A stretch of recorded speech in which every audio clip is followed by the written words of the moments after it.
Hospitals dealing with that surge could be getting extra staff as early as this weekend.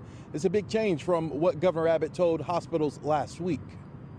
The COVID surge in North Texas continues to intensify. I had to make the decision 2 weeks ago to transfer pregnant patients to other hospitals because of staffing, not because they didn't have beds. Parkland's chief medical officer, Joseph Chang, told senators in Austin his hospital has nearly 500 open positions.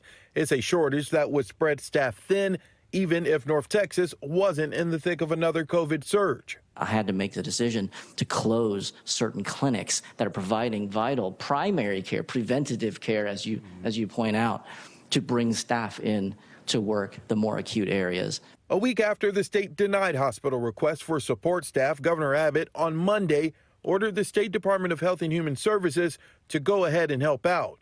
The state's chief emergency manager said out-of-state staff could make it into Texas hospitals in the next 3 to 5 days. They have been recruiting nurses out of state already and have several of them that are committed. So once they get the order cut, they will move. Nearly 2,500 people are in North Texas hospitals with COVID, almost all unvaccinated, and most of them under 50 years old. A month ago, area hospitals had 534 COVID patients. Researchers at UT Southwestern predict North Texas hospitals will have more COVID patients by September than any other point during the pandemic. The Texas Hospital Association hopes the state will send reinforcements into regions being hit the hardest. The question is just that, how quickly can we get staff into our hospitals? The governor also asked hospitals to help out by canceling elective surgeries. Carrie Kroll with the Texas Hospital Association says a decision like that is complicated. There's hesitation to turning services off entirely. It looked different by hospital, but they're doing that specifically to free up staff, but keeping in mind the fact that they really need to be available to treat the emergent needs in their communities.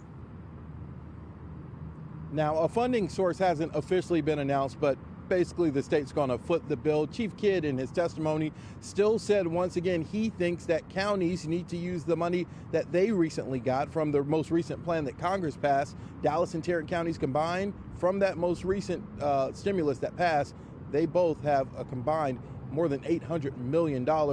Chief Kidd says counties need to help hospitals.